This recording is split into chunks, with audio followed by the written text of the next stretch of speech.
Je suis née au Congo-Brazzaville, au village. À l'âge de... Là, je vais vraiment aller succinctement parce qu'il y a énormément de choses. Et mon père, il m'avait fait quand j'étais jeune. Hein. Mon père était en troisième, ma mère en cinquième, donc mon père est tombé enceinte. Du coup, mon père est venu ici en France, ma mère est restée.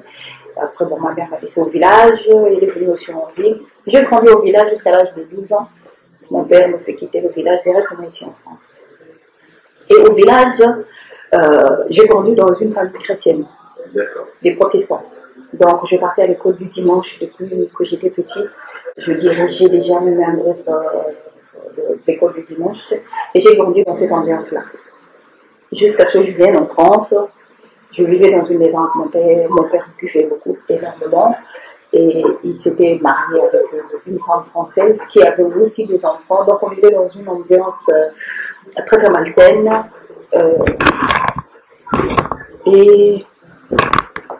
Mais malgré tout ça, je priais. Je priais toujours Dieu et j'avais connu Dieu, entre guillemets, parce que connaître Dieu, c'est vraiment marcher dans ses commandements. Je ne marchais pas dans ses commandements, je connaissais qu'il y a Dieu, il y a Jésus et voilà, je priais. Tous les soirs avant de dormir, je priais. Jusqu'à ce que j'ai été, ici en France, j'ai été à l'église baptiste. D'accord. J'ai commencé à faire le catéchisme pour avoir mon baptême. D'accord. À la maison, ça n'allait pas avec mon père. C'était des combats tout le temps. J'ai tenté de me suicider. Ça n'avait pas marché. Enfin, Jésus n'avait pas encore signé l'acte. Et après, mon père m'a renvoyé au pays. D'accord. Je suis repartie au pays. Et là-bas, j'ai fini mon catéchisme. À l'âge de 20 ans, j'ai eu mon baptême. Entre guillemets. Parce que je suis rentrée dans l'eau et ressortie comme j'étais. Sans changement, sans transformation quelconque. Maintenant, je peux le témoigner au vu de ce que le peuple le Seigneur m'a montré. Je n'étais pas convertie. Donc, avant mon baptême, j'étais un petit peu droite. Mais après mon baptême, ça a été, alors là, la débandade totale. C'est là où c'est comme si le diable m'a récupéré à la sortie du baptême. Je passe mon baccalauréat, j'ai mon bac. Et après mon bac, je voulais rentrer à l'école théologique pour être pasteur, au lieu d'aller à l'université. Parce qu'il y a une femme, une prophétesse, entre guillemets aussi, qui m'avait vue comme ça, la première femme du pasteur. Elle me prophétise comme quand je suis pasteur. Et l'idée rentre dans ma tête, elle germe dans ma tête, tellement que en fait, j'ai prié et même dans les moments les plus sombres, j'avais toujours ce désir-là de servir Dieu. Même lorsque le diable me manipulait comme il voulait, j'avais toujours cette envie de servir Dieu. Alors cette femme qui me dit que je vais être pasteur, je dis donc effectivement c'est pour ça que j'ai ce désir-là de servir Dieu. Donc ma vie sera, je serai pasteur. Et là je dis à mes parents, je vais aller à l'école théologique à Antibes. Ma mère dit, toi tu travailles bien à l'école, tu vas aller à l'école théologique, tu sais que les pasteurs ne gagnent pas beaucoup. Hein? Continue d'avoir tes études, tu peux servir Dieu et faire tes études. Alors chez nous, au pays, quand tu rentres à l'école théologique, tu ne vas pas travailler. En fait, là-bas, les pasteurs sont payés par l'église, c'est toute une entreprise. Donc j'ai arrêté l'idée pastorale là, c'est resté, jusqu'à ce que je sois restée au pays pendant 11 ans, et puis je reviens ici, je commence dans les assemblées chrétiennes. Avant, je ne connaissais pas les assemblées. Je partais dans une église bien structurée, l'église protestante évangélique du Congo. Baptiste. Non, l'église baptiste, c'était ici. Ah, d'accord. Quand je suis repartie dans l'église protestante. Donc, j'ai eu mon baptême à l'église protestante, alors que j'avais commencé le catéchisme chez les baptistes. Et baptiste par immersion, quand même, d'abord. Oui, par immersion, oui. D'accord. Ils ont une grande piscine. D'accord. Donc, on a été baptisés par un c'était baptistère. Hein. Oui, un baptistère, d'accord. Donc, et je reviens ici en France en 2002. Là-bas, je priais aussi. Hein. Je commençais déjà, après mon baptême, j'ai dirigé un groupe, chez nous on l'appelle Kizina. D'accord. C'est-à-dire, on réunit les gens et c'est moi qui dirigeais tout. Je faisais l'officiant, je faisais la prédication, je faisais tout. Vraiment, j'ai grandi là-dedans, dans cette parole-là, enseigner la parole. D'accord. Pour moi, de ce que j'avais, en fait, j'avais toujours une incertitude dans ce que je faisais. Je ne comprenais pas pourquoi j'avais cette espèce d'incertitude, parce que quand je lisais 1 Corinthiens, lorsque l'apôtre Paul dit que la femme ne doit pas enseigner, en fait, je dis, mais pourquoi il y a cette parole-là dans la Bible, alors que là où j'évolue dans l'église, il y a des femmes pasteurs. Et une fois, je suis partie voir une pasteur, une femme, je lui pose la question, mais la parole là qui dit que la femme doit penser. Il dit, non, ma soeur, ça avait été adressé à l'église de Corinthe, parce qu'il y avait la pagaille là-bas, donc les femmes faisaient la pagaille à tel point que l'apôtre Paul a été amené à interdire à la femme d'enseigner. Mais ça n'a rien à voir avec nous, parce que si tu vois bien, lorsque le Seigneur Jésus est ressuscité, c'est auprès d'une femme qu'il se fait en premier. Et cette femme-là est évangélisée, parce que c'est cette femme qui est partie dire aux disciples de rejoindre le Seigneur à Galilée. Donc, elle a enseigné, Dieu a permis à la femme, et elle va m'expliquer que voilà, la rencontre entre Marie de Magdala et Jésus, c'était pour venir enlever la culpabilité de la femme qui, dans le jardin d'Éden, avait péché en premier. J'étais rassurée, j'ai interrogé 2 ou 3 pasteurs, c'était la même idéologie. J'ai dit donc, aujourd'hui c'est permis à la femme d'enseigner. Et là, je continue mes recherches. J'arrive ici en France, je fais mes enfants, je me mets en couple, en fornication bien sûr, on ne se marie pas. Et je vais d'assemblée en assemblée. Une fois, je vais dans une assemblée là au Bourget, c'est le pasteur Michel, c'est un blanc. Il me dit, ma soeur, je te vois en train d'enseigner la parole. J'ai dit, ah, ça c'est... Et puis là, j'ai dit, ah, là c'est le Seigneur qui me rappelle à l'ordre parce que j'ai abandonné l'enseignement, parce que je suis plongée, je ne m'occupais plus, donc Dieu me rappelle à l'enseignement. Il me dit, oui, je te vois, tu es en train d'enseigner, tu as le micro, l'église est pleine, tu enseignes et tout. J'ai dit, oui, effectivement, on m'a déjà prophétisé que je serais pasteur, mais je ne sais pas par où commencer parce que là, déjà, je suis pas en règle devant Dieu. Donc. Malheureusement, je quitte cette église. Je vais dans une autre communauté où j'évolue dans la chorale. Je reste là-bas pendant des années. Après, l'église se divise. Les uns vont à droite, les autres à gauche. Bon, moi, je prends la décision de rester chez moi. Donc, pendant 5 ans, je n'ai pas fréquenté l'église. Je suis restée chez moi. Je ne priais presque plus. Jusqu'au jour où le père de mes enfants prend la décision que lui et moi, c'est fini. Donc, il va partir. Ok. Quand il quitte la maison, je me retrouve seule. Et là, je me tourne vers Dieu. Pour moi, tous les malheurs que je subissais, c'est parce que je refusais le travail de Dieu, parce que je refusais d'être pasteur, parce que je ne prenais pas le temps de prendre ça au sérieux. Et là, j'ai commencé à vraiment rechercher la face de Dieu. La première des choses que je fais, je vais m'inscrire à l'Institut théologique pour prendre des cours de théologie. Je paye moi-même. J'ai pris des cours de théologie. Un stylo? Oui, je peux voir. Je crois que j'avais une bougie. Et j'évolue comme ça, je paye mes cours. Je reste à la maison, je fais le Seigneur. Je dis au Seigneur, j'ai besoin maintenant d'évoluer dans un milieu où je pourrais exercer. J'ai commencé par rejoindre une assemblée. C'est une femme que j'avais connue sur Internet, Abrahaus. La femme, elle s'appelle Pasteur Boula. Une fois, j'ai écouté... c'est un frère qui l'avait d'abord connu. Et le frère dit, ah, vraiment. Le frère, on était tous inscrits à l'école de théologie. Et elle me dit, ah, il y a une femme qui est en train de prêcher, en tout cas, je t'ai vu, Irène. Je dis, ah bon, elle me dit, cette femme-là, quand elle prêche, c'est exactement toi. Je dis, me montre. Il me montre, on était au travail, il me montre. Je dis, oui, effectivement, la manière dont elle prêche, je me vois. Je dis, ah, mais ça serait bien que j'aille dans son église.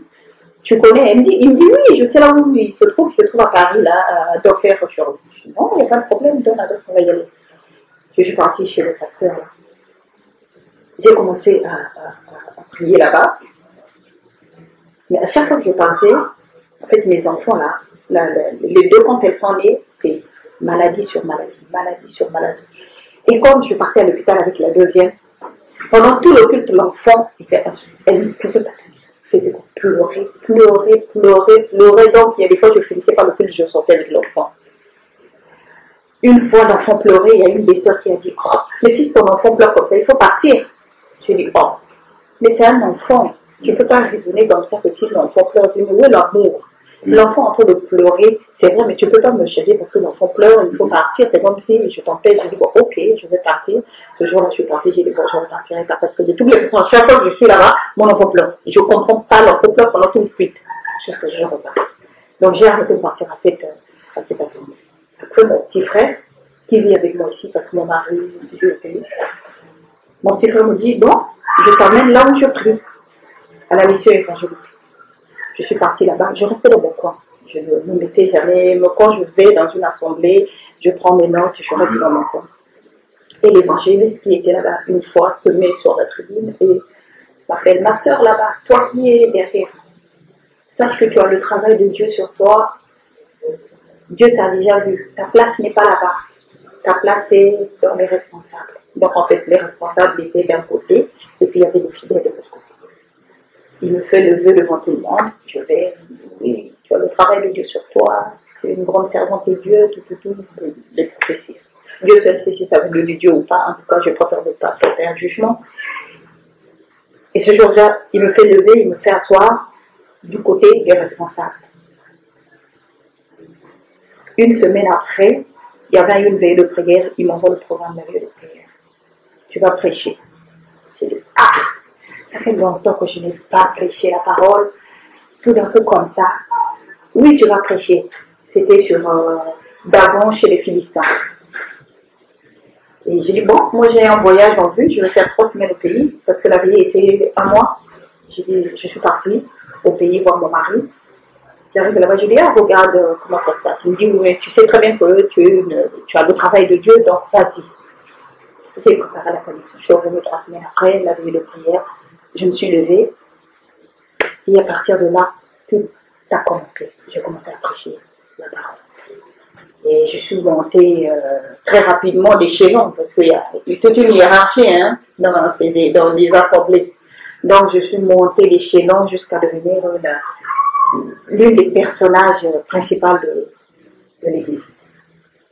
Après, comme dans ces assemblées-là aussi, il y a toujours des problèmes financiers. Il y a eu des problèmes financiers. Ça s'est déchiré, donc les uns à droite, les autres à gauche. Quand on s'est séparés comme ça, moi j'ai dit, parce que j'ai des frères et des sœurs tout autour, j'ai dit, bon, on va prier à la maison, parce que suivre les uns à droite, les uns à gauche, étant donné que nous ne sommes pas dans ce problème-là, on se réunit à la maison, on va prier. On a commencé à prier à la maison, et malheureusement, sans demander la volonté de Dieu, on a appelé l'évangéliste qui était à l'origine de la scission de l'église là-bas. Ah, l'évangéliste vient nous enseigner la parole à la maison. On n'avait pas demandé la volonté de Dieu. On a commencé une église de maison, on appelle l'évangéliste. L'évangéliste vient, en 1 mois, on est sorti de la maison, on est parti prendre une salle. Parce que, voilà, il a appelé, et moi je faisais partie des personnes qui faisaient la publicité. Je me disais, en fait, j'étais zélée, je me disais que c'était un zèle pour le Seigneur. D'accord. Et j'ai appelé tous les frères et les sœurs qui s'étaient partis à droite à gauche, on a réuni l'église et on a pris la salle. Et on a baptisé l'Assemblée des disciples. Si vous tapez sur Internet, je pense Assemblée des disciples. Assemblée des disciples. On a pris la salle. C'était l'une des pièces maîtresses de l'Assemblée des disciples. Ça veut dire que la plupart des choses passaient par moi. Donc, on a continué comme ça, je faisais des enseignements, c'est moi qui faisais tous les programmes, des enseignements et tout, je recevais les gens, et c'est moi qui avais le planning de l'évangéliste, on avait l'évangéliste, le pasteur principal, et après, l'évangéliste va me dire, tu vas maintenant devenir pasteur, le Seigneur m'a dit que tu es maintenant prêt pour être pasteur. J'ai dit, ah, oh, vraiment tu es assez mûr, le Seigneur m'a dit que c'est maintenant le moment. Ok, j'ai prié Dieu. Pour moi, c'était en fait la confirmation de tout ce que j'ai vécu jusque-là, des prophéties, des machins. Ok, je vais devenir pasteur. J'ai accepté la chose. Avant d'être pasteur, j'appelle encore le pasteur Michel, là où je priais avant. J'ai dit, pasteur Michel, je vais être consacré pasteur. Lui, il était tout content. Ah oui, vraiment, le moment est venu pour toi, parce que tu es aimé dans la parole de Dieu. J'ai dit, mais il y a toujours quelque chose, je ne sais pas pourquoi, il y a quelque chose qui me fracasse. Je dis, à chaque fois que je me retrouve à lire cette parole dans 1 Timothée, lorsque l'apôtre Paul dit, je ne permets pas à la femme d'enseigner, il y a quelque chose qui se passe en moi que je ne comprends pas, je n'explique pas. Et là, il me reprend encore le même discours qu'il y a 15 ans qu'on m'a raconté. Mais non, vraiment, Marie de Magdala a enseigné, tu vois, même la femme samaritaine, elle a converti tout un village. Le Seigneur Jésus est venu, il a déchiré le rideau. Donc, tu sais que la femme dans la société juive, elle était au bas échelle. Donc, par rapport à ça, l'apôtre Paul, quelque part, en fait, c'était une manière aussi de dire l'apôtre Paul était misogyne, je ne sais pas comment on dit ça. Donc, voilà. Donc, il ne faut pas t'occuper de ça. Tu as le travail de Dieu sur toi, tu dois le faire. Il dit, voilà, même quand tu évolues avec nous ici, je savais que tu finirais par être pasteur. Et voilà. J'en parle à mon mari, chez nous au pays, avoir une femme pasteur ou un enfant pasteur, en fait, c'est quelque chose de gratifiant, quoi. Au lieu qu'on soit heureux que ton nom soit inscrit dans le livre là-haut, c'est plutôt pasteur. Ça veut dire déjà, ma mère, elle était aux anges, mon mari, n'en parlons pas, je suis toujours son orgueil, mais bon, ça a un petit peu baissé parce qu'à ce moment, je rencontre pas mal de problèmes par rapport à ça, par rapport à mon renoncement. Et je rentre dans ce truc-là, on est parti. On a préparé la consécration. Le jour de la consécration, avec le recul, sincèrement, ce qui se passe dans les assemblées, je ne comprends pas. J'ai dit, Seigneur, pendant que j'étais là-dedans, pourquoi je ne voyais pas? Pourquoi, lorsque je sors là-dedans, que je me rends compte qu'il n'y a rien en fait, on ne glorifie pas Dieu, on est dans une espèce de pagaille complète. C'est comme si ce qu'on a laissé dans le monde, on le retrouve maintenant là-bas et on est à l'aise parce qu'on a retrouvé ce qu'on a laissé dans le monde. Et on fait la consécration, c'était de n'importe quoi parce que l'évangéliste, déjà pour venir, si c'est à 14h, lui parfois il se ramène à 16h. Il demande de temps en temps, est-ce que la salle est pleine? Parce que pour qu'il vienne, il faut que la salle soit pleine. D'accord. Voilà. Et ce jour-là, avant la consécration, je lui demande pardon. Parce que j'avais déplacé mes parents. Mon père est ici, mon père a quitté Coulommiers tôt. Il était diabétique, il n'avait pas mangé. La consécration, c'était à 14h. Mon père arrive dans la salle, les sœurs sont là, les invités sont là, les copains, mes frères, tout le monde est là. Et lui, il est chez lui. Hein. De temps en temps, il appelle pour demander est-ce que la salle est pleine. Quand il vient à 16h, la première des choses, j'étais en larmes d'abord parce que j'étais énervée. Parce que pour moi, c'est inadmissible, c'est un manque de respect total. Et je lui dis vraiment, tu me pardonnes. Avant que je ne sois consacrée, je préfère demander pardon. Parce que je trouve ça inadmissible. Mes parents se sont déplacés. Ça fait 2 autres qui sont assis dans la salle. Il me dit, mais non, j'allais toujours venir, tout, mais non, bon, c'est pas grave, vraiment, que Dieu te pardonne, c'est pas grave, mais ne t'énerve plus, essuie tes larmes, ça va. Je dis, non, il fallait que je le dise parce que ça m'a blessé, pour moi, c'est pas possible. En fait, c'est pas le comportement d'un serviteur de Dieu, tu peux pas faire ça, tu peux pas, ce sont des êtres humains, 2 heures assis en train d'attendre une seule personne, je dis, c'est pas possible, j'ai été dépassée. Après, on a fait cette espèce de mascarade. Vraiment, vous allez m'excuser de dire mascarade parce que aujourd'hui là, c'est comme si le Seigneur me fait voir le film de tout ce qui s'est passé, de toute ma vie, et j'ai dit que ça a été une espèce de mascarade. Il n'y avait pas l'Esprit de Dieu. Il n'y a rien que voir la manière dont ça s'est déroulé. Il n'y a pas l'Esprit de Dieu. Dieu est un Dieu d'ordre, c'est pas un Dieu de désordre. C'est pas comme ça que ça peut se passer pour les enfants. En plus, il y avait des païens, parce que j'ai appelé des amis qui sont musulmans, qui sont venus ce jour-là, et qui ont porté un jugement. Ils ont porté un jugement parce que ce sont des évangélistes. J'ai des sœurs qui sont converties à l'islam. Et ils disent, mais Irène, c'est quoi ça? C'est passé. Après, oui, on est devenu pasteur et j'ai pris des fonctions de pastorat et on a travaillé comme ça. L'évangéliste est rentré dans ces choses qui m'ont bon. C'est le vent.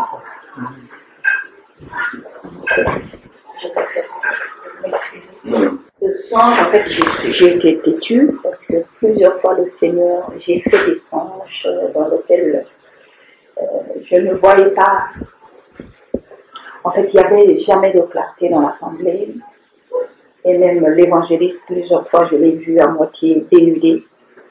Et à chaque fois, je priais, je disais au Seigneur, je priais le Seigneur, Seigneur pardonne s'il s'est tordu, ou quand l'assemblée, tout était en noir, pardonne Seigneur, parce que donc nous avons péché, mais sans jamais me dire, c'est peut-être que le Seigneur me montre que c'est pas bon. Et je continuais à réaliser. Et petit à petit aussi, l'église a commencé à se vider, parce que les gens venaient, en fait, l'évangéliste est parti en Côte d'Ivoire, après la consécration, on a fait la consécration aujourd'hui, le lendemain il est parti en Côte d'Ivoire. Il a fait un mois, quand il est revenu, il venait plus à l'église. Il n'y avait plus rien. Donc, les gens qui venaient pour les évangélistes, parce que c'est lui qui prophétisait. Donc, en fait, dans les assemblées, on vient pour entendre les prophéties. Du coup, comme ils avaient pris les prophéties tous les dimanches, l'église s'est vidée petit à petit. Se vidait, plus personne ne venait. Quand ils venaient, ils voyaient, mais où est l'évangéliste? Les jeux que tu as là, tu les vois. Mais où est l'évangéliste? L'évangéliste ne venait plus. Quand tu appelles l'évangéliste, non, j'ai des problèmes, c'est tout, je ne vais pas, moi j'ai des problèmes, vous ne me soutenez pas, voilà, j'ai pas de ticket pour venir. Ok. Après, c'était les problèmes de payer la salle. Il faut payer la salle, il faut payer la salle, il faut payer la salle. À un moment, j'ai dit au pasteur, j'ai dit, il y a quelque chose de pas clair. Parce que si réellement nous sommes sur le droit chemin, on ne devrait pas vivre ce genre de choses-là. Il y a quelque chose qui ne va pas. Peut-être qu'il y a quelque chose qu'on a raté sans qu'on s'en rende compte. À un certain moment, il faudrait qu'on prenne le recul de vraiment chercher la face de Dieu. Parce que une assemblée où il y a l'Esprit de Dieu, ce genre de choses n'existe pas. C'était des problèmes, il y avait des histoires de fornication, un tel parti avec l'autre, voilà, même au niveau du corps pastoral, il y a une sœur qui était venue, et là la sœur là s'est mise à prophétiser. Oui, vous, les serviteurs de Dieu, tu as une femme à la maison, mais soit en France, de faire des choses avec les autres femmes dehors, Dieu t'a vu. Cette sœur là était venue vraiment seulement pour ça. Et elle a prophétisé, il va, je suis en train de discuter. D'accord? Je vais dans ma chambre. Et la sœur là va dire, voilà, comptez, j'ai compté, Dieu, le Seigneur, vous a dit, hein, vous vivez dans l'adultère, vous vivez dans des choses qu'il ne faut pas, les femmes, vous venez, soi-disant, à l'église avec des mèches, avec du rouge à lèvres. Vraiment, ce jour-là, c'était une prophétie, je me serais cru dans Daniel. Hein. Elle a prophétisé, on s'est dit, le péché dans le corps pastoral. Chacun maintenant se regardait. Moi je dis, moi en tout cas mon mari vient au Congo, mais moi à part mon mari, je ne regarde aucun autre homme. Chacun, il y avait l'évangéliste femme aussi qui était consacrée. Elle dit, moi mon mari est là, c'est pas moi qui ai commis. Donc chacun maintenant tirait l'eau de son côté. C'est pas moi, c'est pas moi. Mais qui a commis ce péché que Dieu est en train de nous reprocher? Et la sœur là est partie. Et le pyjama est revenu. Moi je suis restée tranquille, j'ai dit, on a entendu les prophéties. Mais cette prophétie-là, j'ai l'impression que c'est vraiment Dieu qui a parlé. Parce que d'habitude, quand on prophétise, c'est la bénédiction, le malheur, ou bien c'est la sorcellerie, ou des choses comme ça, mais c'est très rare quand tu viens prophétiser sur le péché. Et d'autant plus que la sœur ne venait plus, j'ai dit là. Et puis la manière dont elle était, comme on dit, hein, l'apparence aussi peut refléter ton identité en Christ. Cette sœur était vraiment... Elle reflétait quelque chose de comment je pourrais dire, pas qu'on soit saint, mais une femme pieuse, voilà. Amen. Elle a fini la prophétie, elle est partie. J'ai dit au pasteur, on doit rechercher la face de Dieu. Il y a quelque chose qui ne va pas. Et à ce moment-là, je prends la décision. J'ai dit, je vais prendre un moment de jeûne, je vais demander à Dieu. Seigneur, montre-moi mon état d'âme. Parce que je sais, je suis pasteur, voilà, je prends des fonctions. Montre-moi mon état d'âme. La première nuit, je rêve.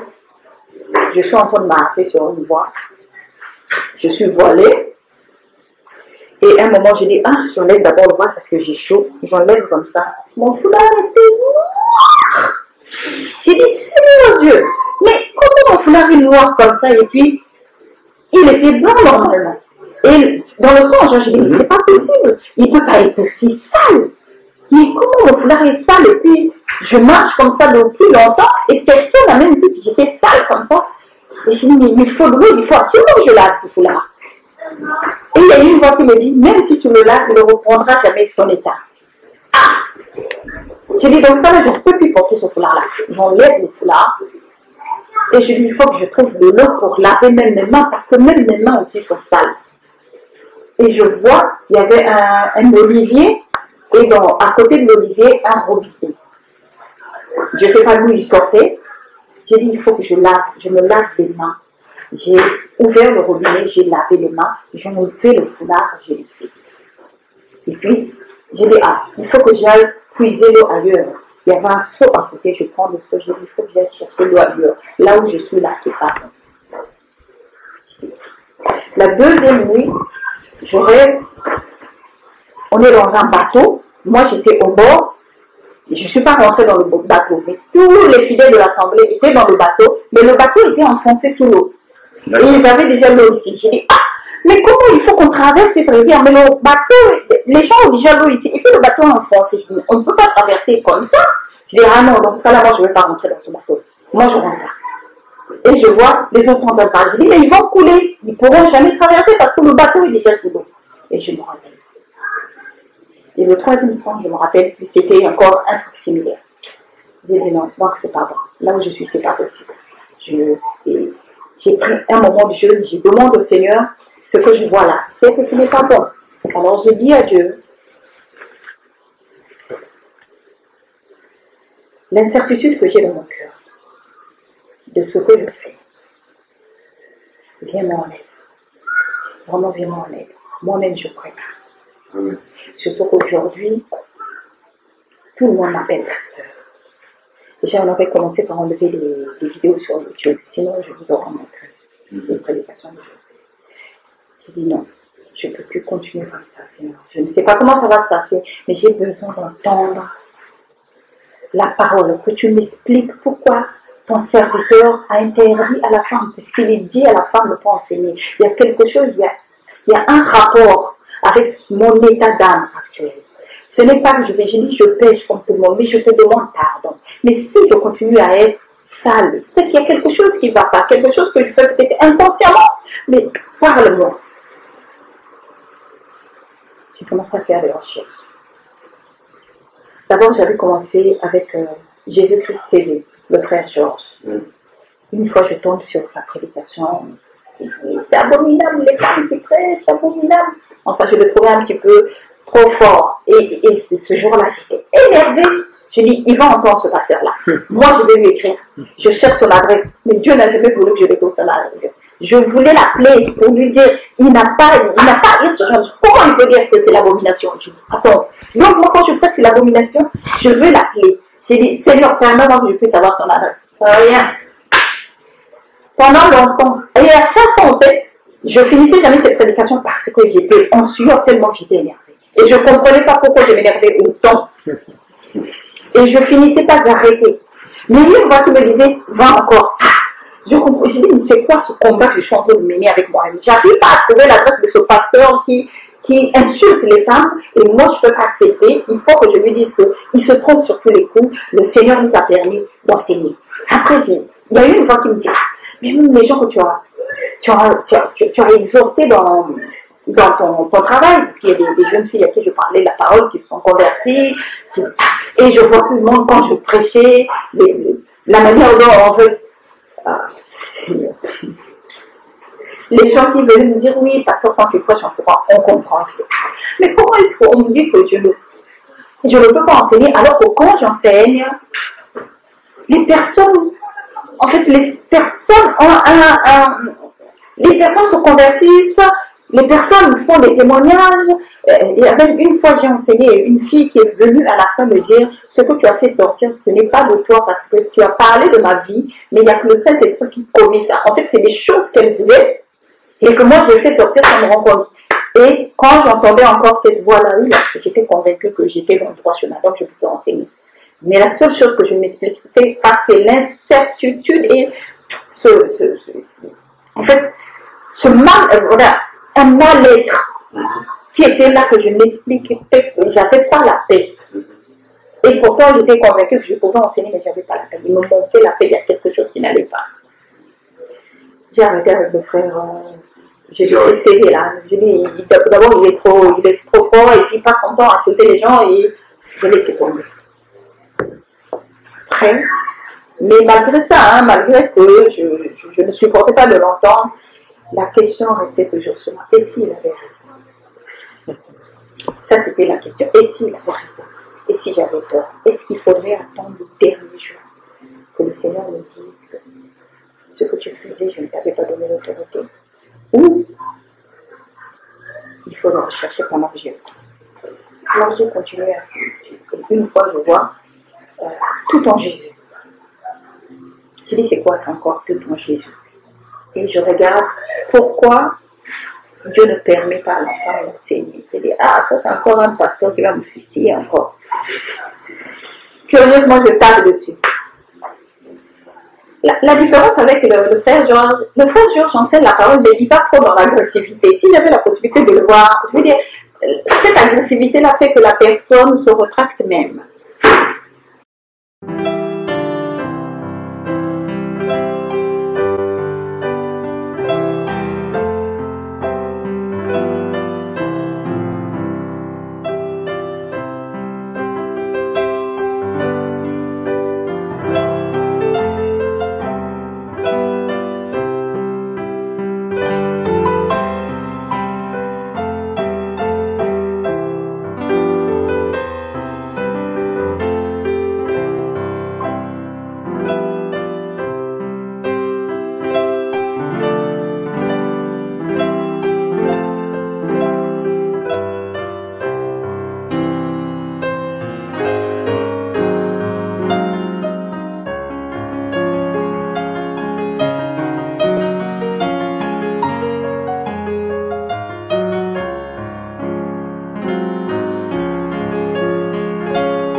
Et là, j'ai entendu l'enseignement. Et là, mes larmes ont coulé. Parce que pour la première fois, j'entendais l'explication sur des choses, sur des questions que j'avais en moi. J'ai suivi l'enseignement jusqu'à la fin. C'était tellement limpide et c'est tellement expliqué d'une manière simpliste que quelle que soit la personne, tu ne peux pas comprendre. Est-ce que c'est parce que le Seigneur avait déjà travaillé? Parce que avant d'écouter cet enseignement, j'ai demandé au Seigneur de me délivrer de cet esprit. J'ai dit, si c'est l'esprit de Dieu, je ne peux pas être en colère en entendant la parole. Parce que l'esprit de Dieu, normalement, je dois supporter l'enseignement. Pourquoi est-ce que quand on parle que la femme ne peut pas enseigner, j'en transpirais de colère.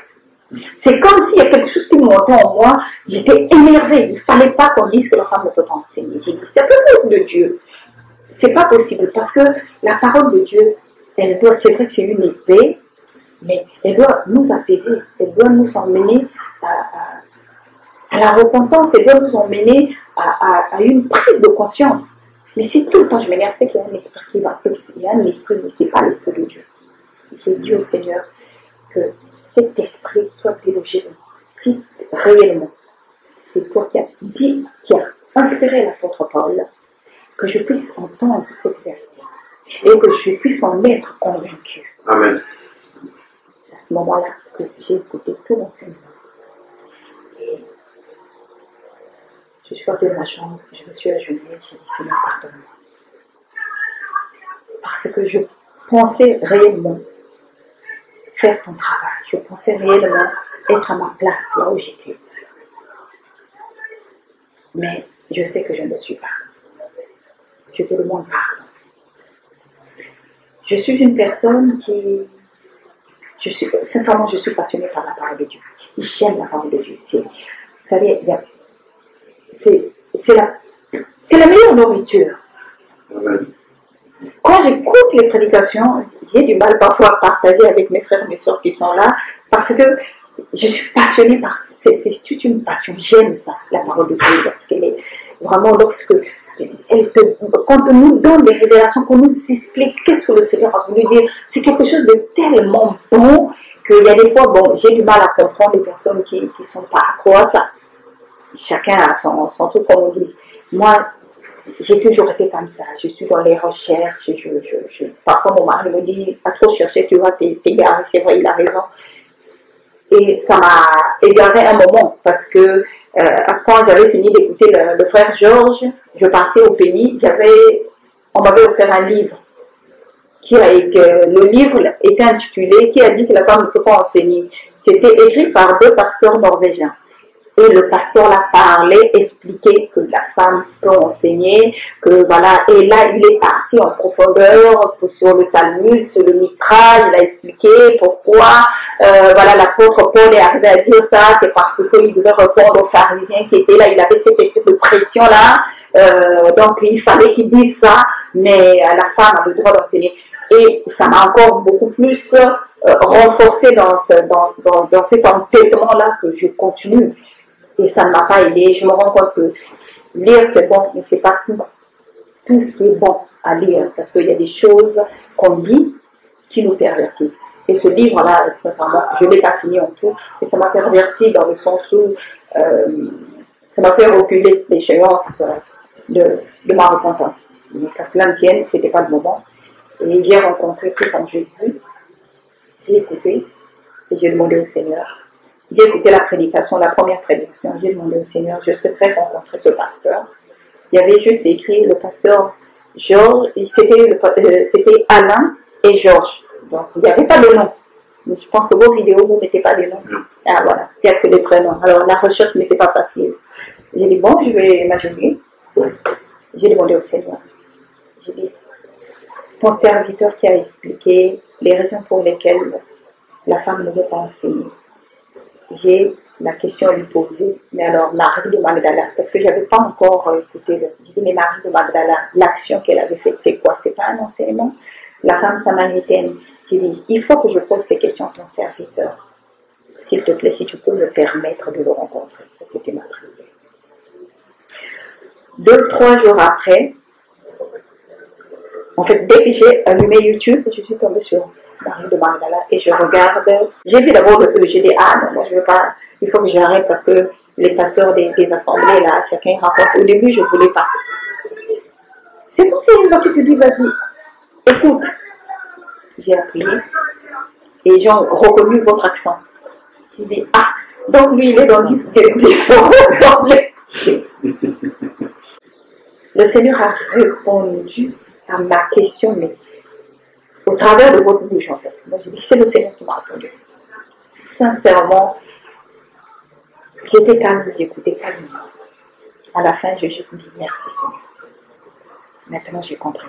Parce que il y avait les réponses aux 2 choses en même temps. J'ai dit, Seigneur, je te remercie. Là, si je continue, là, je deviendrai incrédule. Le problème n'est que aujourd'hui, mon mari, pour lui, c'était ma femme et sa sœur. Quand j'ai commencé à lui dire que je ne vais plus, il me dit déjà, je suis perdue. Tu vois, je t'avais dit d'arrêter de faire trop de recherches. Tu recherches trop, tu commences à t'égarer. Et j'ai une copine d'enfance, on a grandi ensemble, on a tout fait ensemble, et le Seigneur on a abandonné le monde ensemble, on est rentré dans le ministère ensemble. Elle rentre à l'école pastorale, parce que moi j'ai été consacrée avant elle rentre à l'école pastorale en septembre. Et moi je l'appelle, je lui dis, Prisca, le Seigneur ne nous a pas permis d'enseigner. Elle me dit, je vais prier le Seigneur parce que là tu es en train de rentrer dans la perdition. J'essaie de lui parler, je dis presque, le Seigneur ne nous a pas donné l'autorité d'enseigner. J'essaie de lui expliquer par rapport à ce que j'avais entendu. Il dit vraiment, il faut que je prie beaucoup pour toi. Tu t'es égaré. Donc, on est resté là-dessus. Elle est convaincue que je suis perdue. Et même mon époux, c'est pas chose facile.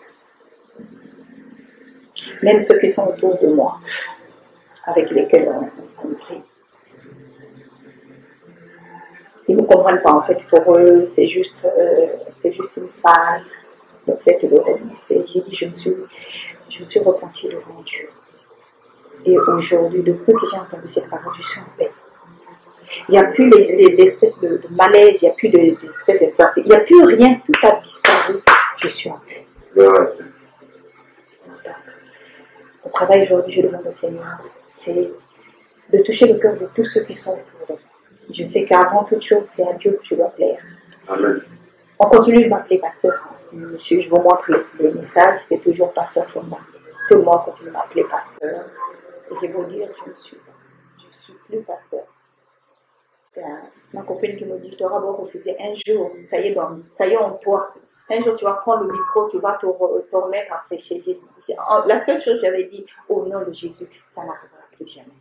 J'annule cette parole. Parce que le Seigneur a enlevé les écailles qui se trouvaient dans mes yeux. Aujourd'hui, j'ai vu la lumière de Dieu. Je veux plus repartir en arrière. Mais c'est un combat. Sincèrement, c'est un combat. Faire comprendre à mes parents, faire comprendre, vraiment mettre cette idée-là dans la tête de mon époux que je ne veux plus. C'est pas chose facile, mais je sais qu'avec le Seigneur, tout ira. Et surtout ma soeur, ma copine, on est devenus des sœurs qui va rentrer à l'école pastorale. Je dis, Seigneur, vraiment, s'il est possible que tu puisses empêcher ça, que cela soit. Ça, c'est possible.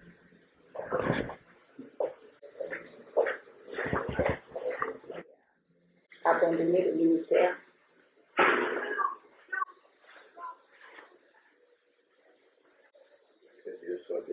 Chose bizarre, c'est que quand j'ai commencé à exercer dans le ministère, mes enfants ne tombaient plus malades. Donc pour moi, c'était une confirmation de la volonté de Dieu. Donc mes enfants sont nés toutes les deux avec des pathologies assez lourdes. Et dès que j'ai commencé à exercer, c'était fini. Moi, je ne passais pas 2 semaines sans aller à l'hôpital, sans être hospitalisée avec les enfants. C'était fini. Je me disais que c'est Dieu. En fait, si je subissais ça, c'est parce que je refusais d'exercer. Donc, le fait de travailler pour Dieu, le fait d'enseigner, parce que pour moi, en fait, travailler pour Dieu, c'est enseigner la parole. Je ne voyais pas autre chose dans l'église. Donc, il fallait que j'enseigne. C'est comme si c'est quelque chose qui est en moi, le fait d'avoir cette passion-là pour la parole de Dieu. En fait, j'en ai conclu que c'est enseignement, alors que non, on peut aimer la parole de Dieu sans pour autant enseigner. Écouter la parole de Dieu, c'est me mettre à ma place, c'est quelque chose que je ne pouvais pas mettre dans ma tête. Tout ce que je voyais comme mystère, avant que je ne rejoigne l'enseignement, j'étais pas mariée. Dès que j'ai pris cette décision, j'ai eu mon époux, je me suis mariée, j'ai fait les 3 mariages. Et la chose aussi que je voulais préciser, que je ne sais pas, je le remets entre les mains de Dieu, la personne qui a célébré notre mariage, c'est une femme pasteur aussi. Donc c'est auprès d'elle qu'on était partis. C'est elle qui a célébré le mariage et je me dis, est-ce que, étant donné que j'étais dans l'ignorance et que mon mari aussi dans cette église protestante, les femmes, c'est des femmes pasteurs, est-ce que le Seigneur va nous pardonner par rapport à ça? Parce que moi j'étais dans l'ignorance, sincèrement. Celle qui a fait la bénédiction nuptiale, elle nous a imposé les mains, c'est auprès d'elle qu'on était partis pour la repentance. Vraiment que le Seigneur pardonne, parce que tout ça je ne connaissais pas.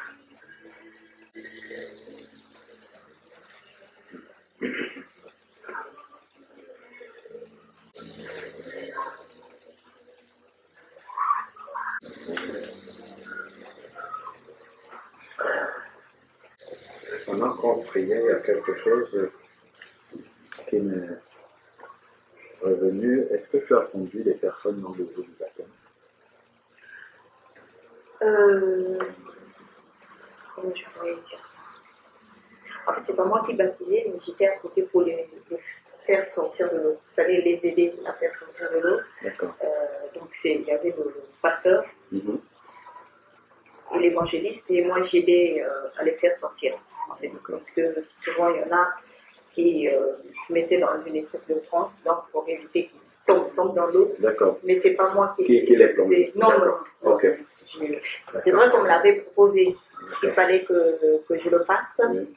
Et je sais pas, hein, j'ai dit je peux pas. Mais c'était surtout pour le froid. J'ai dit, on ne peut pas rester dans l'eau.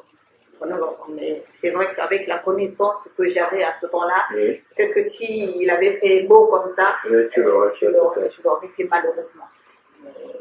Je glorifie le Seigneur que je sois calme.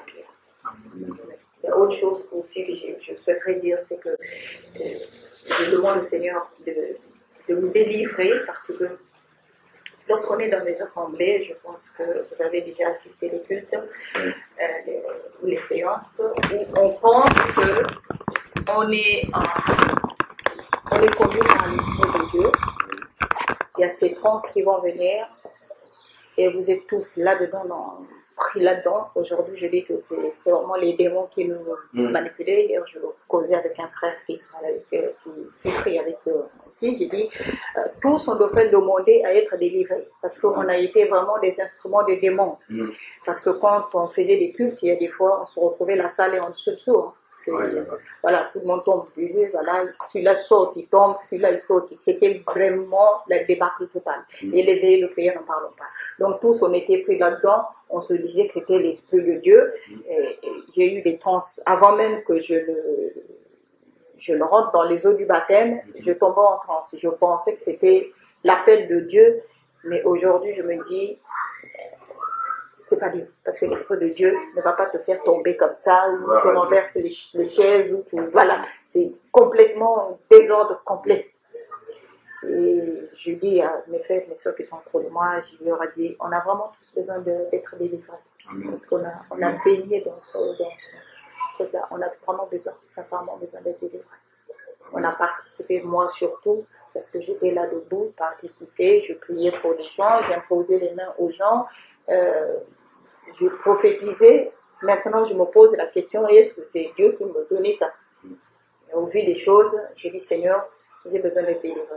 Depuis que j'ai pris, je me suis repentie d'avoir enseigné, je fais des cauchemars.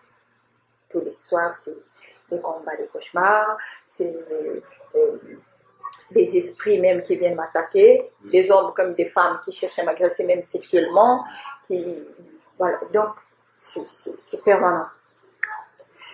Je n'ai pas peur. Je dis toujours, je n'ai pas peur. Je dis ça, si c'est pour me faire repartir, parce qu'une fois je m'étais plaint, on m'a dit, oui, c'est parce que tu as abandonné le ministère, c'est pour ça que les portes se sont ouvertes. Donc là, c'est pour ça que tous les démons sont venus t'attaquer. Je dis, c'est bizarre. Les démons viennent m'attaquer comme ça. Quand j'étais dans ce ministère-là, quand je vois les choses, comment ça se passait, c'était la pagaille. Il n'y avait pas l'Esprit de Dieu. Je dormais bien, il n'y avait pas de...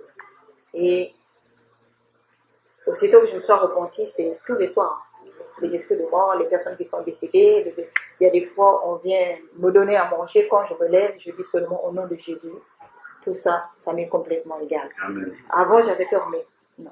Et puis, avant-hier, j'ai écouté votre enseignement.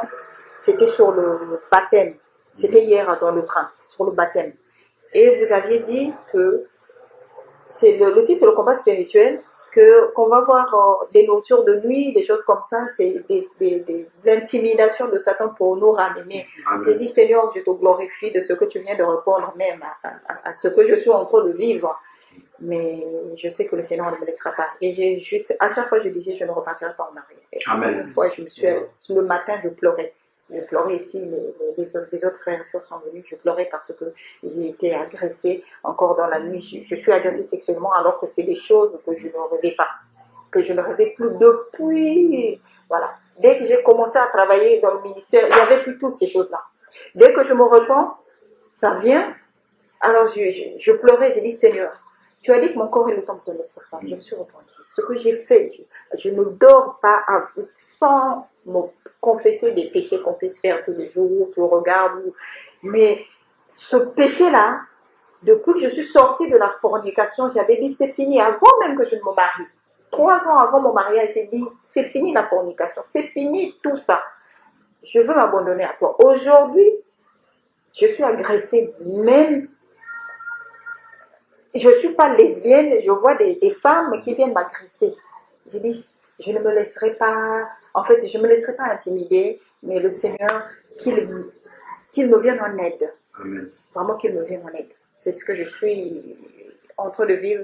C'est des choses difficiles peut-être à dire à d'autres personnes. Mais j'ai demandé à Dieu, avant que vous ne veniez, aujourd'hui là, sincèrement, c'est l'accomplissement de la volonté de Dieu. Parce que j'ai pris... Ne manquez pas de vous abonner à notre chaîne YouTube Jésus-Christ TV, en cliquant sur le bouton s'abonner, juste au bas de la fenêtre de cette vidéo. Ainsi, vous recevrez automatiquement nos nouvelles vidéos, et vous ne raterez aucune. Vous connaîtrez la vérité, et la vérité vous affranchira. Jean 8, 32.